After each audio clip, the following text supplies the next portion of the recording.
So hello everyone, welcome back to our channel. So in the PhD admission series, we are going to discuss about IIT Jammu notification for PhD admission today.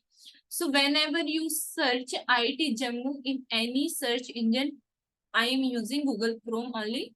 So whenever you search IIT Jammu in Google Chrome, this type of interface you can see in your laptop or your screen.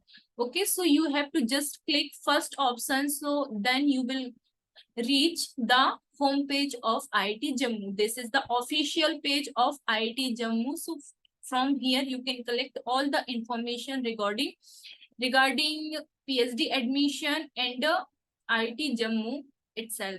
Okay, so you can see here news and update portion. So whenever you click read all, so these all news will be opened. So you have to just click just first option. You can see here PhD admission programs. So पहले तो मैं आपको बता दूं this notification is only for reserved category. तो unreserved category के लिए अभी नोटिफिकेशन नहीं आया है, हो सकता है 1-2 दिन में रिलीज होगा. So the candidates who are belongs from this reserved category like OBC, EWS, SC, ST, PWD, जो भी रिजर्व कैटेगरी में बिलोंग करते हैं, you have to follow just this notification. Whenever you click first option, you can see here for information regarding admission to PhD program, special drive for reserved category. You can see here reserved category for academic year 2023-24. तो आपको ये वाला जो detail advertisement है इसको follow करना है. I already downloaded it, तो मैं यहाँ से आपको बता देती हूँ. आप यदि उसको क्लिक करोगे तो इस टाइप का आपको एडवर्टीजमेंट देखने मिल जाएगा. ओके, तो सबसे पहले हम देख लेते हैं कि ये जो नोटिफिकेशन है ये 9 अक्टूबर को रिलीज हुआ है. तो आप यहाँ पे देख सकते हैं कि कौन कौन सी डिपार्टमेंट्स के लिए नोटिफिकेशन है. So you can see here bio sciences and bio engineering, chemical engineering, chemistry, civil engineering, computer science and engineering, electrical engineering, humanities and social sciences, material engineering, mathematics, mechanical engineering and physics. तो इनके लिए ये सारा ये notification है.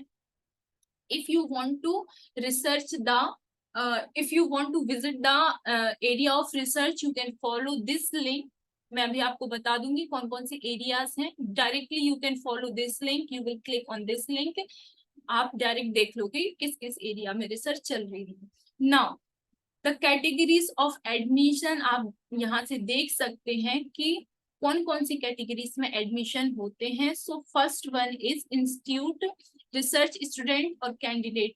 These are full time candidates. So what is the eligibility criteria for full time or regular PhD applicants or students? तो you can see, सबसे पहले तो आपके पास मास्टर्स डिग्री होनी चाहिए, या तो इंजीनियरिंग एंड टेक्नोलॉजी में हो सकती है, या फिर जो भी आपके पास रिसर्च एरिया है, या जो भी आपके पास डिग्री है, या साइंस बैकग्राउंड से हो या इंजीनियरिंग से हो, आपके पास मास्टर डिग्री होनी चाहिए. इसके साथ आपके पास कोई भी वैलिड नेशनल एग्जाम का स्कोर होना चाहिए, या तो वो गेट हो सकता है, यूजीसी, सीएसआई, नेट हो सकता है. इसमें जीआरएफ और एलएस दोनों को इंक्लूड किया है. जीपीएटी एग्जाम हो सकता है, एनबी एचएम हो सकता है, आईसीएमआर हो सकता है, आईसीएआर हो सकता है, या कोई भी इक्विवेलेंट क्वालिफिकेशन होना चाहिए.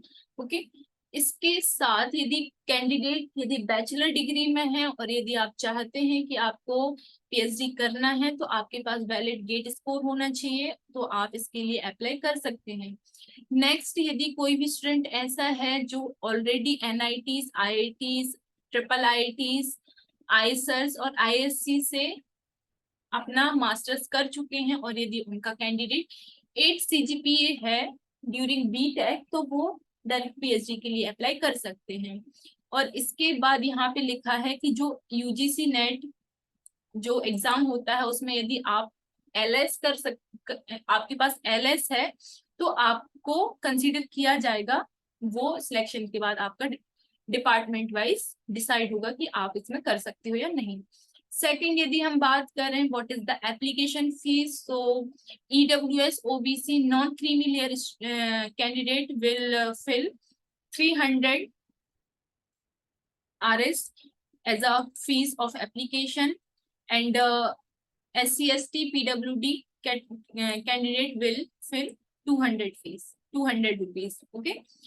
इसके बाद यहाँ पे लिखा हुआ है कि ये जो स्पेशल ड्राइव PhD प्रोग्राम है ये सिर्फ रिजल्ट कैंडिडेट्स के लिए है। तो जो भी जनरल कैटेगरी के कैंडिडेट्स हैं उनके लिए ये प्रोग्राम नहीं है, तो आप इसमें फिल नहीं करेंगे, आपके लिए अलग से नोटिफिकेशन आएगा, आई होप। इसके बाद यहाँ पे साफ साफ ये लिखा है कि ये जो एप्लीकेशन फीस है ये नॉन रिफंडेबल है। तो आप जो भी फीस भर देंगे तो इसका मतलब ये नहीं है कि यदि आपकी फीस फेल हो रही है, आपका फॉर्म फिल नहीं हो रहा है, आपका सिलेक्शन नहीं हो रहा है, जो भी है, तो किसी भी सिनेरियो में आपकी फीस वापस नहीं आएगी, क्योंकि ये नॉन रिफंडेबल है। इसके बाद एप्लीकेशन प्रोसीजर देख लें तो आपको डायरेक्ट यहाँ पे अप्लाई ऑनलाइन पे क्लिक करोगे तो आप डायरेक्ट साइट पे पहुंच जाओगे। तो पहले आपको अपना रजिस्ट्रेशन करना है, उसके बाद लॉगिन करोगे तो स्टेप बाय स्टेप जो भी इंफॉर्मेशन आएगी आप 1 बाय 1 फिल करते जाओगे और आपका फॉर्म फिल हो जाएगा। इसके बाद कोर्स स्ट्रक्चर यदि आपको देखना है तो आप डायरेक्ट ये वाली लिंक फॉलो करोगे और आप देख सकते हो कि कितनी फीस आपकी लगेगी।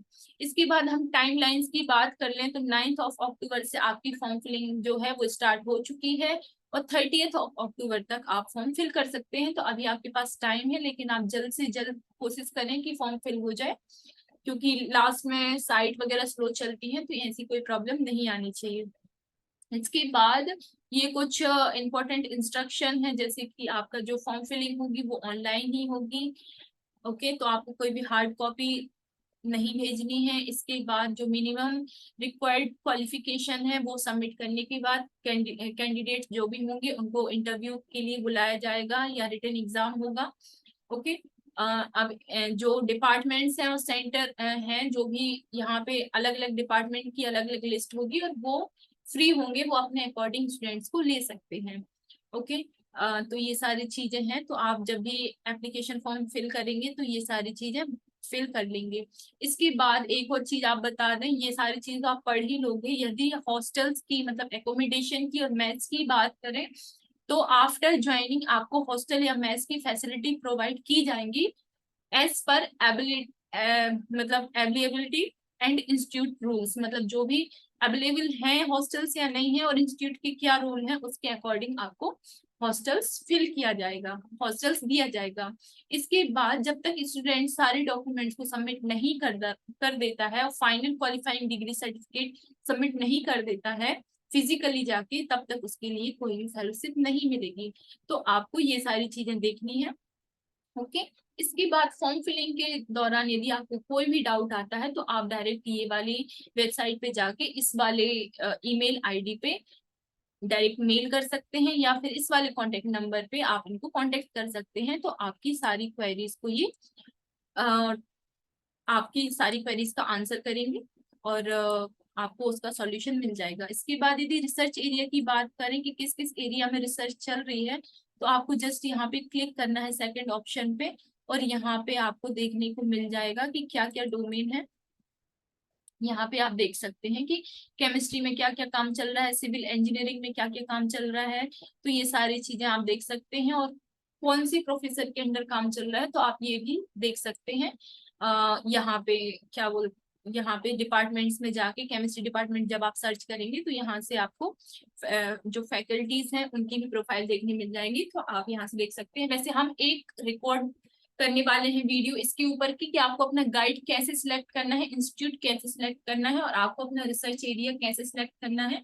यदि आपको इसके रिगार्डिंग वीडियो चाहिए तो प्लीज हमको एक बार कमेंट करें। ओके, तो आप यहाँ से रजिस्ट्रेशन कर लेंगे। यहाँ पे आप लिखा है फॉर एडमिशन PhD प्रोग्राम, यहाँ पे आपको रजिस्ट्रेशन करना पड़ेगा। तो ये सारी चीजें आपको देखने मिल जाएंगी यहाँ पे।